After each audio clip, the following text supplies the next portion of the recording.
Okay, so yeah, let me give a short intro here. So we're very glad to have Dr.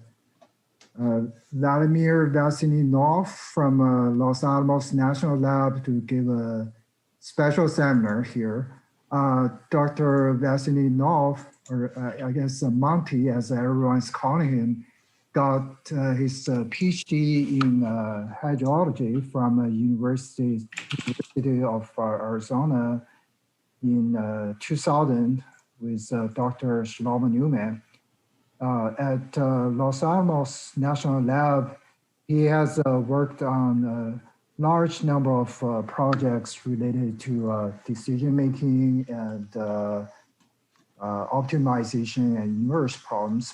And in recent years, Monty has started and worked on a large number of machine learning projects. And since last year, we have been collaborating on a geothermal machine learning project funded by the Geothermal Technology Office. So the title of Monty's special seminar today is Novel Machine Learning Methods for Characterizing Complex Datasets and Models. So Monty, the mic is all yours. Thank you for coming here and give us this special seminar. Yeah, and thank you very much for the nice invitation. And again, we're all adjusting to this new form of giving talks. And I think I managed to put the chat window somewhere on my screen, so I'll be able to monitor if people raise questions. But I'll be stopping also at different stages just to facilitate conversations. And ultimately, again, what I want to achieve is to give you some information about the project and the works that we're currently working at Los Alamos, and also to potentially see, based on our expertise and our experience, what potential collaborations we can still have in the future.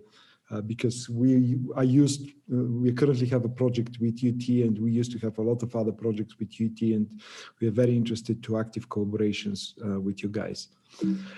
So in general, what I want to talk about is machine learning, and that's why we'll kind of set the ground. Why, when people talk about machine learning, there are different methods, and the most frequently you hear about supervised machine learning methods, which are learning everything from the data. This is what Facebook and Google and others are doing.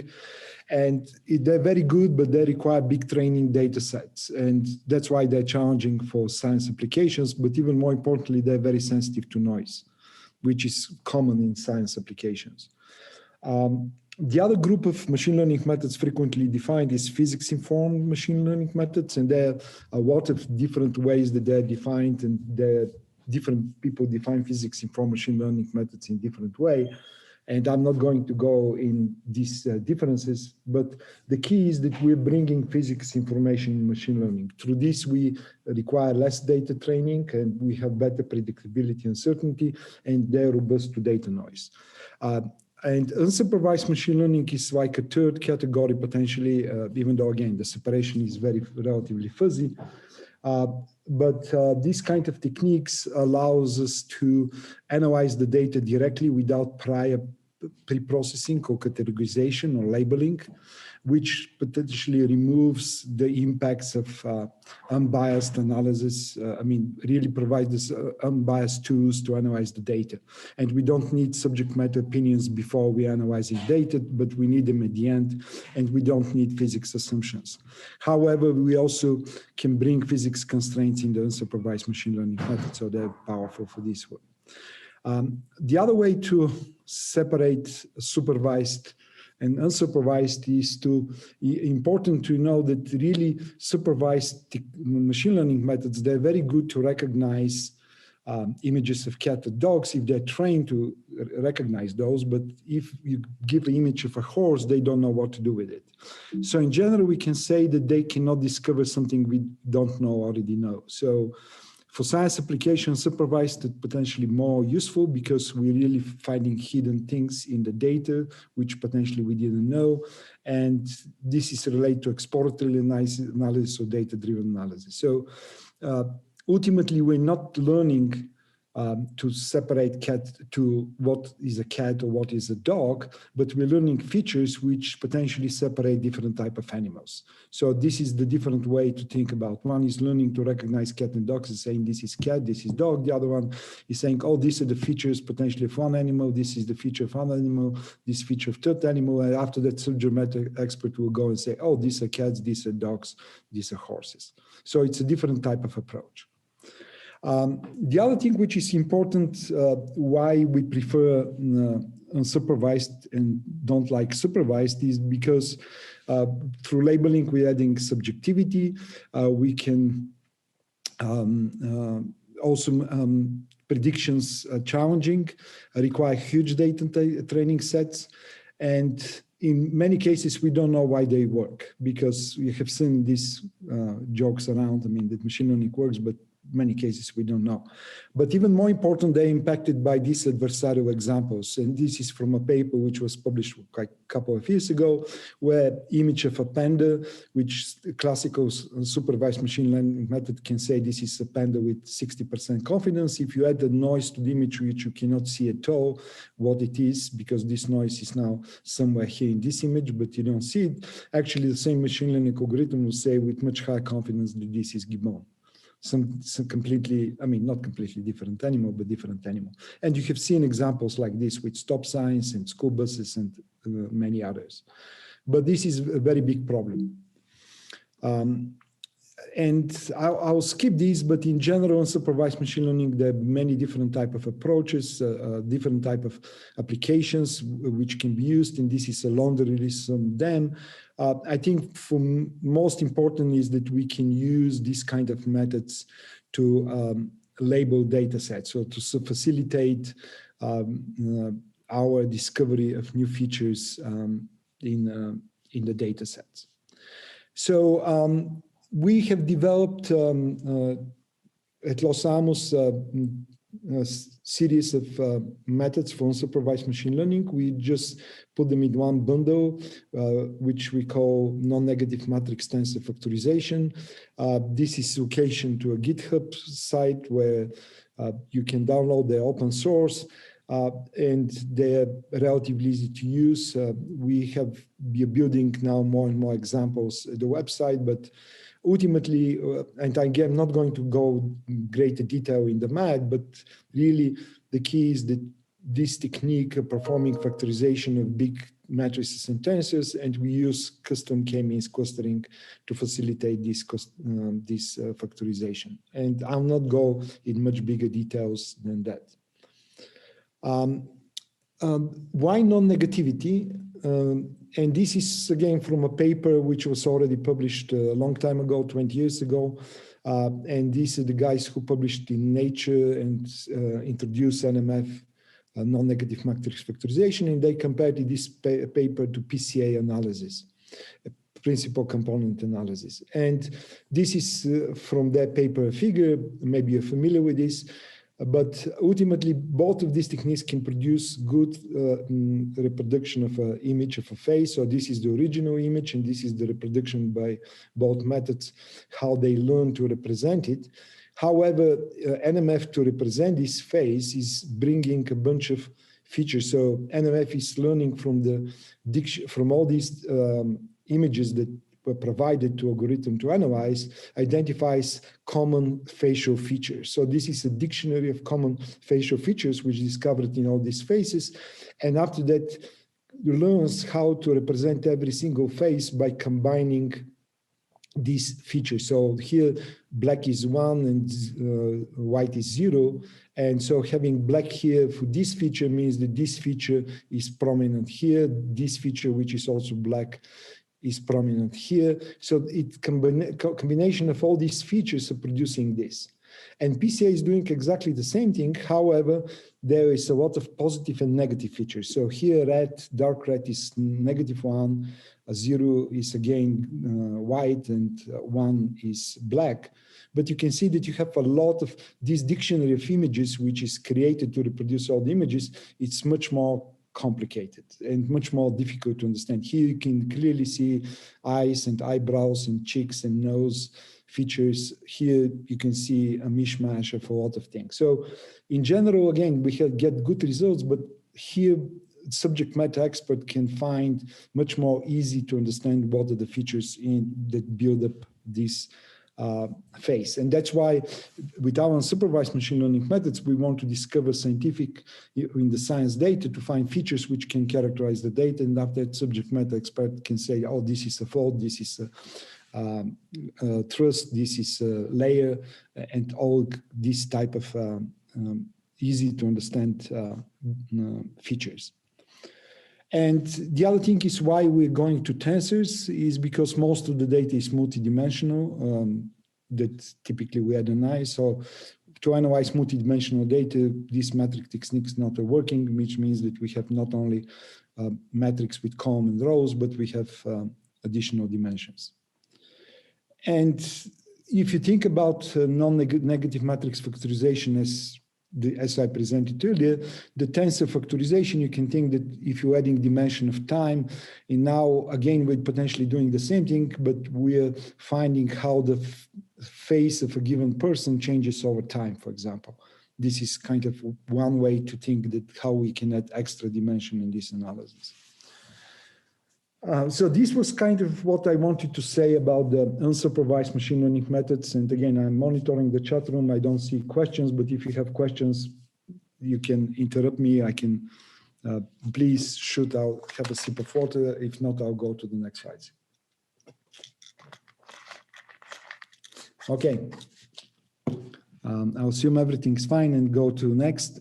So the other thing which I also want to talk about is about physics-informed machine learning. And this is involving the project that we currently have with Alex and related to geothermal. And I'll be talking after that about geothermal.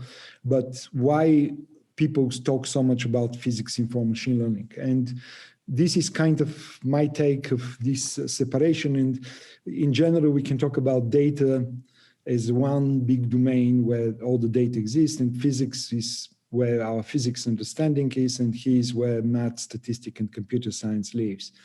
And in the intersection between data and physics, this is potentially what is kind of experimental research, which frequently is done. People go in the lab or go in the field, take measurements, and after do interpretation.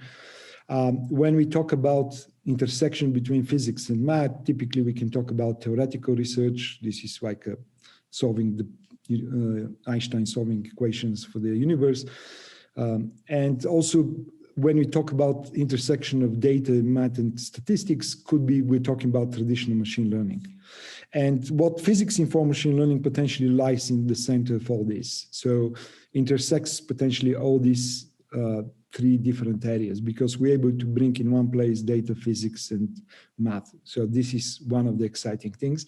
The other thing that frequently people emphasize, and I'm mentioning it because I heard it many times emphasizing this, but what they talk about now, fourth paradigm of science research, and more or less traditionally we have been doing empirical research where more or less falls in this category. After that, revolutionization of theoretical research, which falls in this category, and computational and analytical science, we discover computers and high power computers that Leno likes so much to use since the 50s.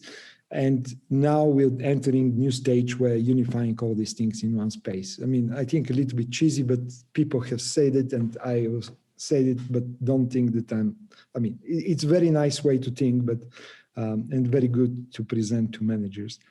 But ultimately, this is what we try to go with physics-informed machine learning. Apologize for the jokes. So now, why is different?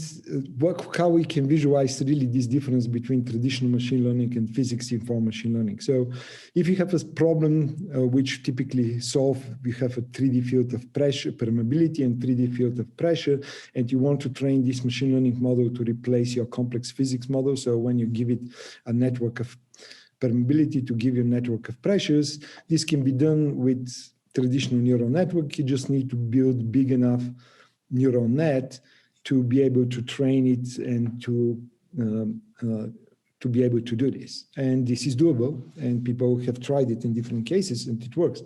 However, we don't understand, I mean, the whole neural network is black box. We don't bring any preconceived knowledge about the problem. I mean, this is nice that it can be trained for anything. But all these neurons are not bringing any physical meaning. They're just very simple algebraic expressions. And these neural networks need to be very deep and wide to be able to represent something which is very complex. However, when you talk about physics-informed machine learning, now we are embedding the physics models inside the neural net. So we have different neurons, additional neurons, which are much more complicated. They're not simple algebraic expressions. There could be entire physics model. They can be reduced or just smaller physics model. I mean, this might be high resolution model. This could be just coarse physics model in the center. So we're bringing real physics in the neural net. So combining classical neural nets with physics constraints, laws, or expressions or models. And all this helps because you're training faster, your neural network needs to be less big, your training data can be small, and this has been demonstrated. Also, you can think about this like we can have a series of different models along the path of the neurons. We can solve for the flow, after that we can solve for the stress, after that we can solve for displacement. So each of these fat, as we call them, neurons, are just adding additional information in the process. And now there is a big caveat that to be able to efficiently do this, you need to be able to do differentiable programming. You need to easily differentiate these fat neural nets. And differentiation, it's automatic differentiation is challenging, but a code like Julia, which is developed and currently actively used by many people, originally at MIT, and there is currently Julia Computing, and their collaborators in our project. They developed these tools that allow you to build this relatively easy. And this is really kind of the key which allow us to go in this direction. So I think I have a question. Yeah, there are two questions in the chat. Can you see them? Yeah, I can see two questions. I'm reading now. Is there them to remove? Yes, so first question is, do we really to remove the black box from the neural network? We try to, I mean, it's not fully removed because we still have the other neurons. So in general, it's still there is a black box component. However, potentially it will be much easier to understand what is underneath the hood because we know some of the neurons what are supposed to be doing. And so how to force physics-based model in neurons, you just need to code it. And I mean, again, you need, this physics model needs to have input and output similar to the other neural networks. The other question is, as far as I know, the main purpose of the data analysis is to model the physics, and meeting physics with data analysis may show that the data is not understood well. Yes, in many cases, the data is not well understood. And I agree with this comment. Data is inadequate or not analyzed properly, or the data analysis fails to model the physics. I agree with all of this. And also in some cases, I agree. I mean, maybe we can put 2 or 3 different alternative physics models in the neural network, and the neural network can decide which physics to use to characterize this specific data. Yeah, so yeah, I mean, I hear these questions many ways. I mean, if we don't trust the physics, why we even bring it in the model? I'll say again, the physics might be totally wrong, but still, at least some portion of it might be right. I mean, like, for example, classical example is the Darcy equation. I mean, Darcy equation is valid for a range of pressures. However, outside of this range of pressure becomes invalid. So if you build Darcy equation, if you're a neural network, in the valid range of pressures would be very good approximation. However, when you go to very high pressures or very low pressures, so you have not turbulent flow and away from laminar flow and all these things that occur, I mean, then the machine learning will correct this based on the data. So I think it's still valuable to mix those, but I agree in many cases, maybe we just don't need to bring physics. However, I think that in many cases, we better do it. So it's a mixed bag. I agree that there are situations which might don't need to do. So I think I answered the comments now. And this is very simple example, which I'm showing you right now. This is a card poll, and it's already published. People analyze this to that, but the key is we want to learn the machine, the model to keep this poll in balance.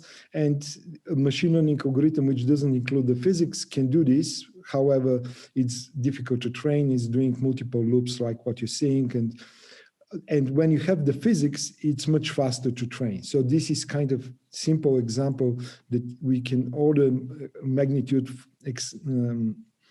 accelerate the training to learn this machine learning model to balance the poll than when it doesn't know the physics. And again, maybe we don't understand very well the physics, but it helps. So now I talk about, go back a little bit and talk about this matrix tensor factorization techniques for unsupervised machine learning, because I will be talking now, I'll be moving towards presenting the geothermal data set that we analyzed. And this will be just useful a little bit to understand how all this works. And so if you have a data matrix, and let's assume that this data matrix is just data and of attributes and observations. And so we can assume that we have 20 different attributes and 5 different locations. So at every single of these 5 observation locations, we measure 20 different things: temperature, pressure, chemical concentrations, whatever we want. And obviously, there is different data observed in these locations here. Actually, in all the examples which I'll be showing, dark green is 0 and red is 1 and yellow is 0.5. So the goal is to find, is there some commonality between these data that we're looking at? So in this case, because it's a synthetic example, we can show you that if we think that there are 2 features, we can represent this data as 2 features. So there is 2 matrices when you solve this matrix factorization. One is W and the other is H. W matrix is the feature matrix, and the other one we call mixing matrix. So this matrix tells us these 2 features which are identified, how they're mixed in these 5 observations. So this is showing that in this observation, the second point, the dominant is this feature, and the second observation dominant is this feature, and the other features, features are mixed in these 5 observations, and this is the pattern of these features. So here again, one is red and green is 0, but what is showing that really all these data represent a mixture of this column and this column, and the linear combination of these features. So this technique, again, I'm sure ask questions about this. It's a limitation that we assume that everything is linear. We can expand it to be nonlinear, but it's much simpler when the things are linear. And in many cases, the linear approach works, even though we can do transformations, we can do other tricks to linearize the data, like log transformation, which people love to do. But in general, we are finding linear combination of features which can represent the data in all these locations. And so this is kind of on a high level what is behind this non-negative matrix factorization.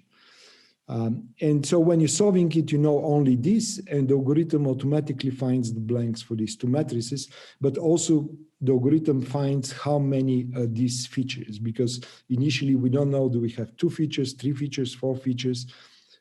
We cannot have more than 5.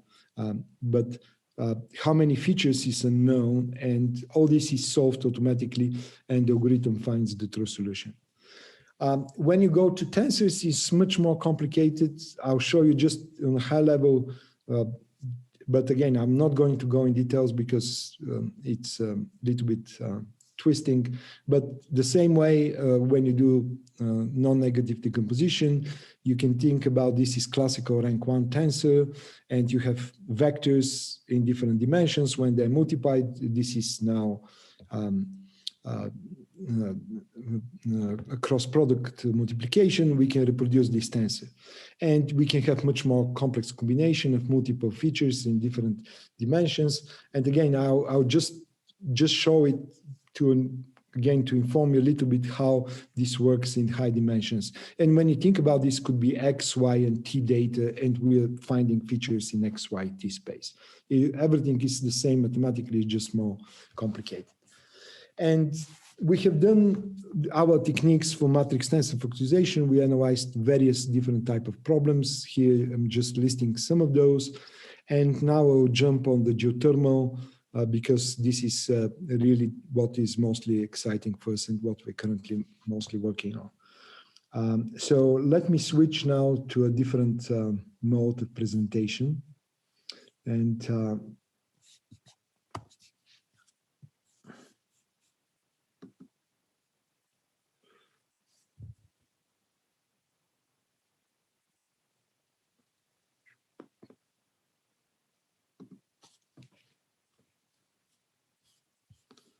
okay, so no, I have to provide you. I'm sorry, I need to switch to presenter mode. Okay. Do you see it now? I hope you do. We see it, Monty. Okay, thank you. So I'm sorry, I have to switch because I didn't combine all my slide decks in one place. I apologize for this. So for this project, we're looking at geothermal data sets, and these are various public and proprietary data sets that we analyzed. I'll be talking only for a few of those, but just want to show you the spatial extent of all these. We have a lot of data from Great Basin. This is predominantly geochemical data. I'll talk about greater detail. We have site data from Brady, Nevada.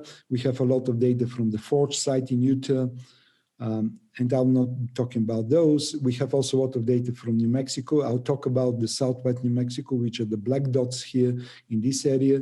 This is Tularosa Basin. This is West Texas area, which we are currently analyzing together with Alexon from UT, and this is other part of the project. So I'll focus now on these data sets. So this is how we're demonstrating how we can apply this technique to analyze geothermal data in Southwest New Mexico. Sorry. Excuse me? Yeah, quick question. So what kind of data are we talking about? Geothermal, is that a temperature, or what are the values for the point represent? I'll show you in a little bit. So let me just show you first the location, and I'll show you the data attributes. And we didn't analyze all the data, but I'll get back to this.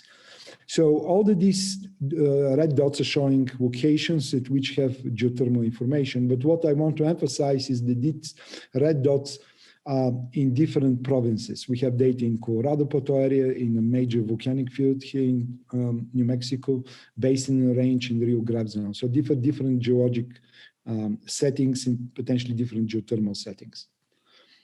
And this is the attributes that we analyzed. We have also temperature data. However, on purpose, we didn't use the temperature data because we want to use it at the later stages to demonstrate that we can predict these temperatures using our machine learning techniques. So currently, we're not analyzing the temperature data, but we use geothermometer data. We use boron concentration, lithium concentration, a lot of geologic type of data, and also geophysics data. And all these data is collected, and I mean, I will reference to the dissertation that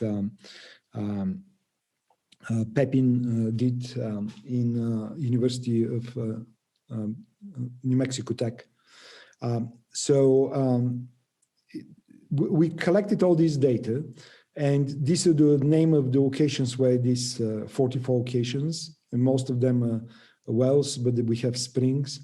And this is the data, and here the data is color-coded again the same way. The maximum is red, and the green is the lowest values, and the yellow is mid values.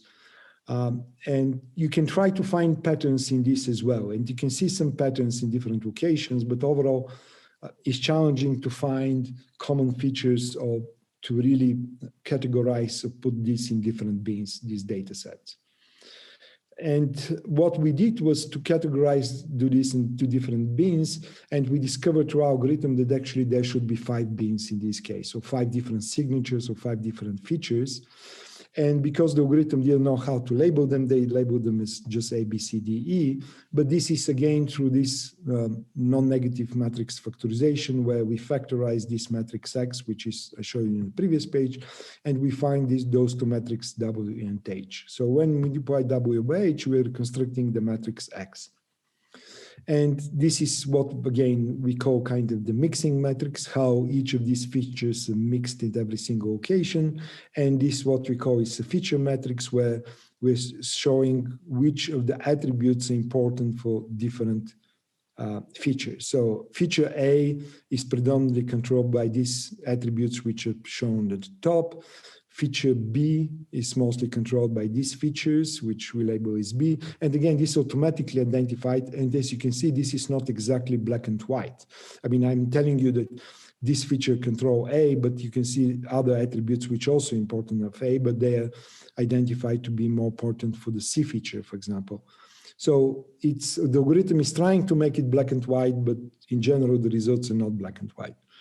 And here, for example, all the attributes are associated with feature E. And in the same way, you can see all the locations which potentially associated with feature A, these ones, and these are the locations with feature B, and these are feature C locations, these are feature D location, these are feature E locations. And now when you give this data to subject matter expert, and I'm not a subject matter expert, this is colleague of ours which analyze the data set, and we're currently publishing a paper on this. When they look at the data, they said, okay, so feature C, which is right here, these are the attributes which are associated with it, and based on what we think, I mean, this potentially represents the deep convection heat flow from depth of the Earth towards ground surface. And this is their interpretation, subject matter interpretation, what C means. A, according to the analysis, potentially represents the shallow redistribution of this heat flow closer to top of the geothermal reservoirs, where dike density and magnetic intensity and drainage density and lithium concentration control this. What is interesting is frequently boron and lithium concentration are found to be very well correlated for geothermal sites, but here we see that potentially they associate with 2 separate features. Boron is more associated with C, and the lithium is more associated with A. And here you can check how boron and lithium concentration depends on the features as well. Also, feature B or signature B, it's more lateral hydraulics, which defines what is the lateral movement of water through the reservoir, and the vertical thickness of this open space which is available for this lateral flow to occur. Signature D potentially relates to vertical hydraulics and vertical flow, and feature E is mostly to tectonics. So ultimately what we're doing is we're finding different attributes, and after that subject matter expert can associate this with different type of physics. In the same way, the algorithm says that all the, for example, B locations, a signature B, but when you plot them on the map, actually we see that actually most of them are Colorado Plateau. So algorithm didn't know that there is a Colorado Plateau and didn't know the location XY of these locations, but grouped most of these blue dots in the northern part of the domain. The C, the basin range, is dark green, and it's here. the volcanic well fields, which are in the center, mostly D and A features, which are light green and gray, and the rift zone, purple, and they're associated with the rift zone. So algorithm, without knowing that these data associate with different provinces, we're able to find these provinces, and which is exciting. And after that, what is also exciting is that we can say that potentially different type of physics processes important, more important in different domains. So this is kind of on a high level what we did with Southwest New Mexico. And now very quickly, because I want to have time for more questions, I'll show you the Great Basin data very quickly. Again, big data set, geothermal, a geochemical data set, and we hope based on geochemistry to be able to characterize the data. Here we had 14,000 locations, 18 attributes. We have a lot of data gaps. We're showing here that with red attributes which had a lot of missing data, but our algorithm can still analyze it, the data. And in the end, we're able to identify low, mid, and high temperature resources. So now I'll emphasize this low, mid, and high temperature. So A, B, and C. These are the three features, and we can see all the attributes which are associated with low temperature, mid temperature, and high temperature. And again, we didn't do much like for the other side to identify what are the physics behind this chemistry. I mean, could be just using the machine learning as a black box. Maybe we're not finding anything significant. Maybe just the algorithm is discovering something important, but we don't understand it. But this is kind of the result. But ultimately, what gives us the power now that when you give us geochemical data or partial data, we'll be able to predict new location is going to be in the low, mid to high temperature resource. And also we can make a map of the locations, and here with orange we're showing the high temperature resources, with the dark gray at the mid temperature and the light gray at the low temperature. So we can create also maps of these resources, and also we can apply these machine learning methods for predictions. So this was the geothermal part. So I just very quickly go through a summary and emphasize again, we developed a series of novel methods, unsupervised and physics informed. Some of our techniques were patented, and some of our techniques were used for a wide range of problems, including human cancer research. And all our codes and everything is available online, and it's accessible. So thank you very much. And again, apologize if I didn't pay attention for some of the questions, but now please. Thank you. Peter, thank you, Monty. So there are a number of questions in the chat box. Maybe if we have time, can you please go through them? Sure. So maybe I'll start from top to bottom.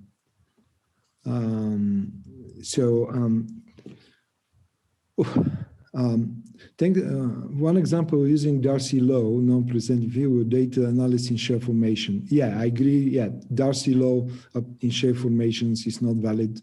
I mean, the other example, which is frequently emphasized, is relative permeability. I mean, we don't know what is the relative permeability for oil and gas two-phase flow. I mean, we think that we know, but we don't.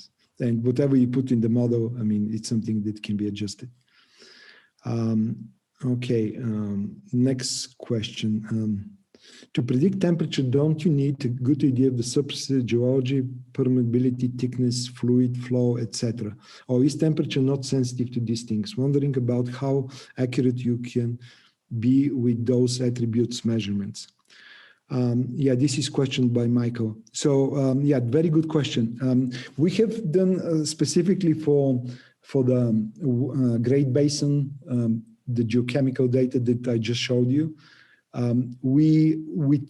Because in the original data set, we have almost full data set for temperature, but we did analysis where we to verify algorithms, we removed 10%, 50%, 80% of the data, and we wanted to see how well our algorithm can predict the data when we don't know this temperature. And the results are pretty good. So in general, again, how good we can predict depends on the data, but and this can be tested. So we can design synthetic experiments to test this. So I agree with this comment. Next question. Could you please explain in more details NMF?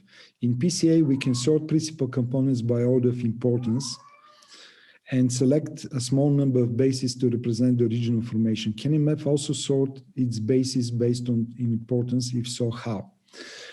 Yes, I mean, NMF can produce exactly the same biplots as PCA can produce. And when you look at the biplots, you can find combination of basis vectors, because in some ways these feature matrices which are defining, they're almost like eigenvectors. And we can define basis vectors which are more important than the others, and we can apply various techniques, like, I mean, all the techniques which can be applied in PCA to identify more important features can be applied in NMF. The other thing which also is very interesting is that NMF, when identifies that there are optimal number of 5 features, it doesn't mean that the solutions for 2, 3, and 4 are bad. Actually, the solutions for less the optimal number of features are situations of underfitting. And this underfitting is a representative result. So actually, we can use the results for 2, 3, 4, and 5 features and analyze them as well. And this will be something similar to what you're asking. Can we apply only a portion of the PCA principal components? And yes, and actually, we already have the results for 2, 3, and 4 features, which are different from the taking away 3 features from the solution of 5.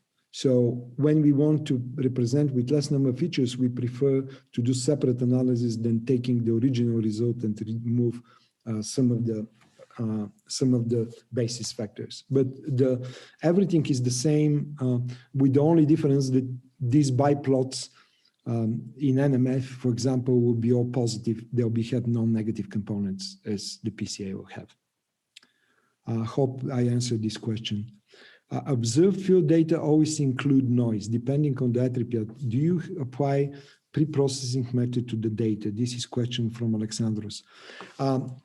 As I mentioned, I mean, our techniques in general are robust to noise, and we typically test this, and we add artificial noise to the data, and after that check how different are the results with noise and without noise. So we pay special attention to the noise. If the noise is white noise, if it's completely random, then this will be easy. However, if you have systematic errors or systematic noise, then it will be more challenging. Actually, the systematic error will just show up as a separate feature in the data. So, as I mentioned, I mean, all the machine learning techniques are sensitive to noise. The supervised are extremely sensitive. Unsupervised in many ways less sensitive and more robust. And we can test this with adding noise to the data. And we always do this when you're making predictions, where we're demonstrating predictive capabilities of our methods. We test them with noise. And we do the same thing what we do with classical regression analysis or classical model diagnostic when you're solving inverse problems. I mean, everything will be the same. Next question is from Alex. Monty, can you elaborate your data wrangling? Not all type of data available for all sites. Yes. So when the very good question, when our techniques in general can work with data gaps.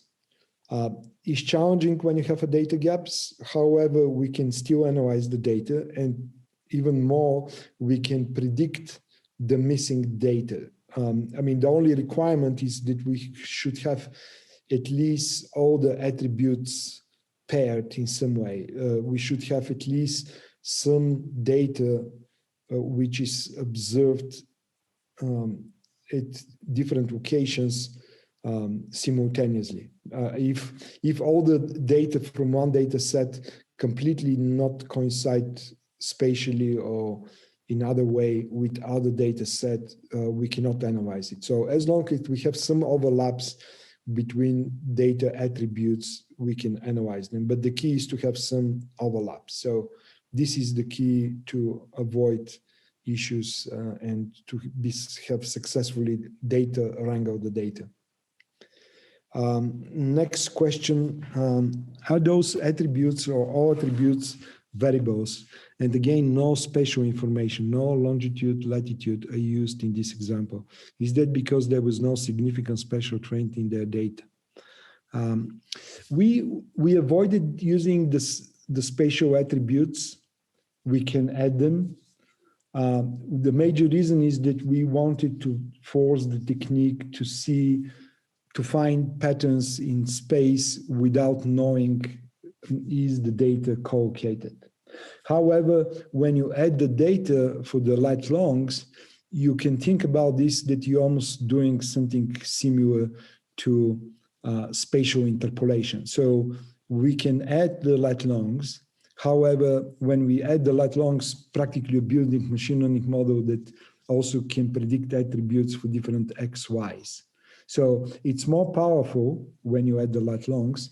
However, it's now your data, you have extra information about the data location. So you cannot potentially use this to demonstrate that you successfully identified different data regions.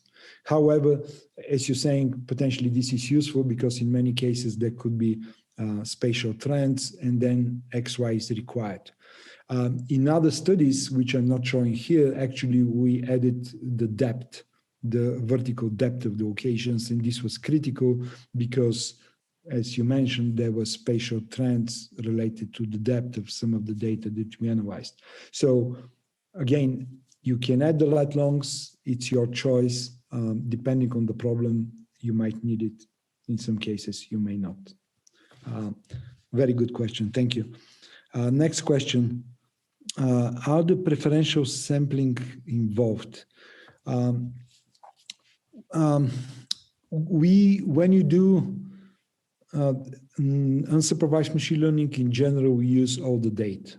We don't do subsets, but you can. I mean, if you want to demonstrate that your supervised machine learning, I mean, maybe I'm not understanding the question, please correct me if I'm wrong.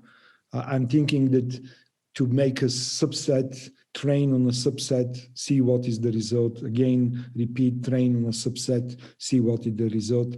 This is frequently done for the supervised machine learning methods. For unsupervised machine learning, is not commonly done, but also can be done, especially when you have a lot of data. And this could be additional validation and verification. I hope I'm answering your question, but if not, please ask again.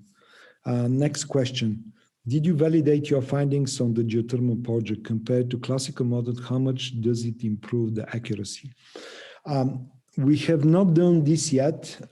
Actually, I didn't mention, but for the Southwest New Mexico basin that I showed you, there was a previous work which was done and they use modeling. And we plan to compare our results with their results. Again, the work was done by colleagues of ours at Los Alamos, so we're working in collaboration with them.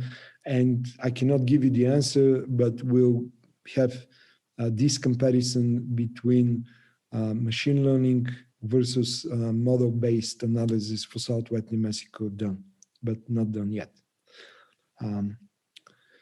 Next question. I have a question about the spatial data. Be easier to ask with the mic. Toti. Hey, Monty. Hey, good to see you again, my friend. Good to see you. How are you? Doing well. Hey, nice talk. You already answered it, actually. It was the same as Alex's question, but let me ask a different question. You're using the physics to try to take the black box out of the neural model and come up with a better answer. some of the data sets that you had, or some of the variables you measured, you can model with physics, but some of them might be really difficult to, like some of the geochemistry that, delta 18 or the bicarbonate concentrations, those might be, you may not be able to make a model to, fit those data or understand it. So how do you, with your multivariate data set, I mean, how do you decide which variables can be, better controlled with physics and which can't be? I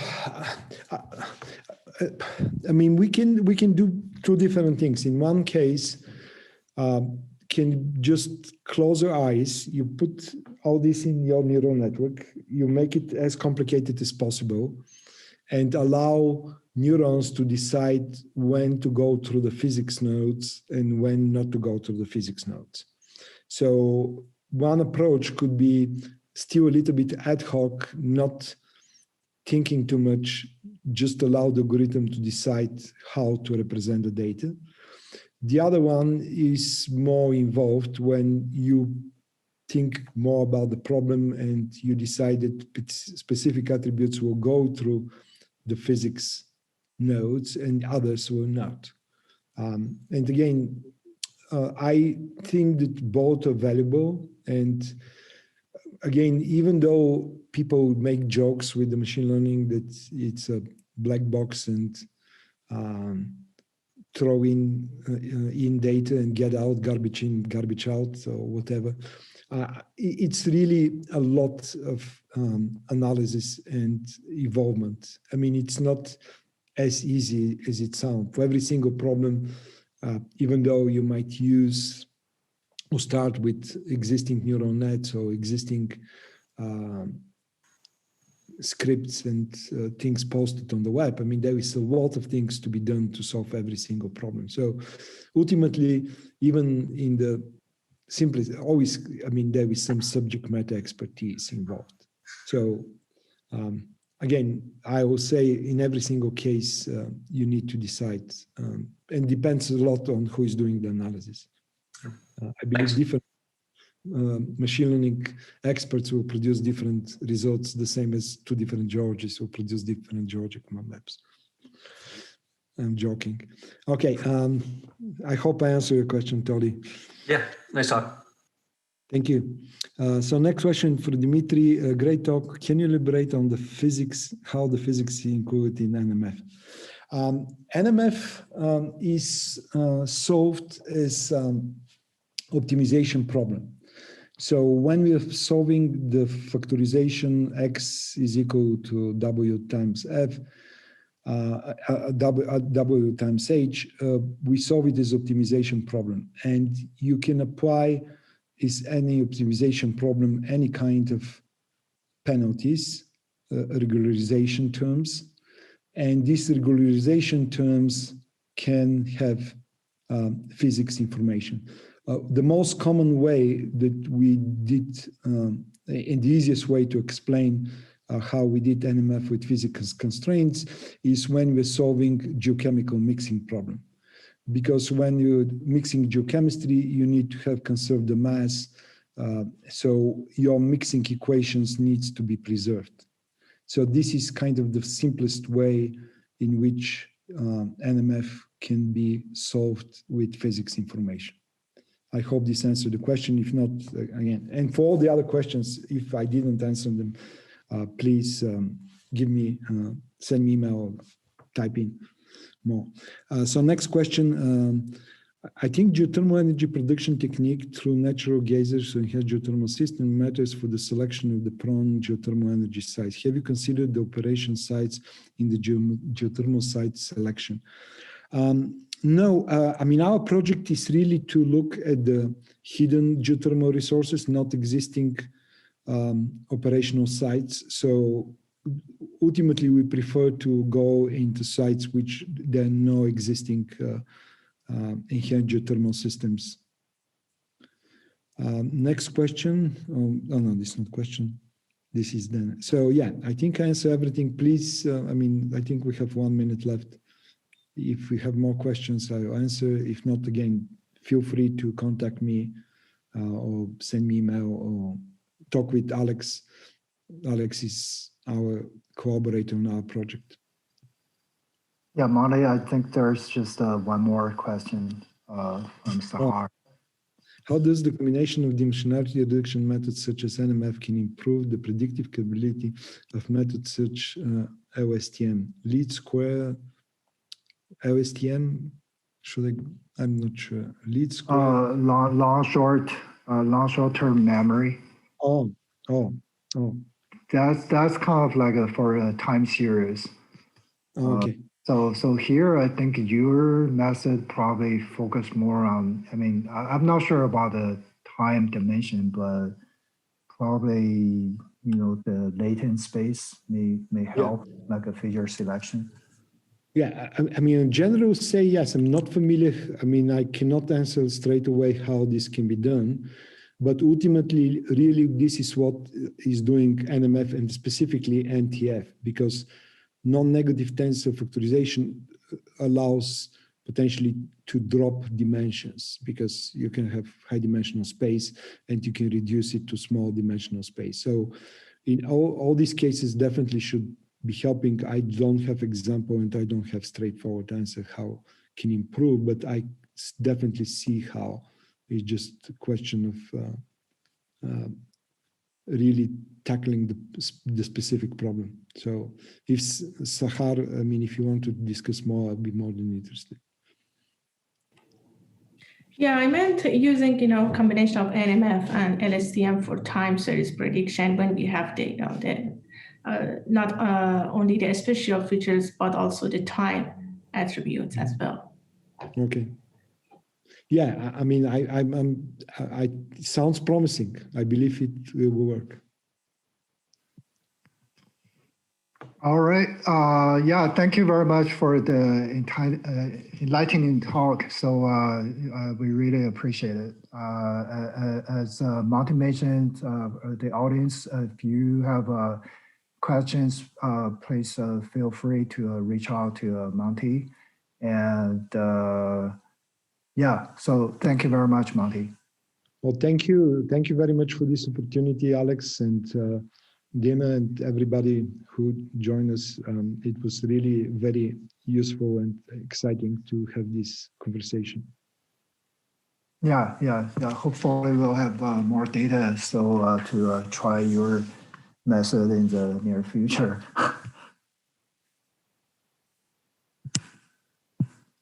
Okay, I think that's it for the seminar. Thank you very much, everybody, and see you next time. Enjoy your weekend.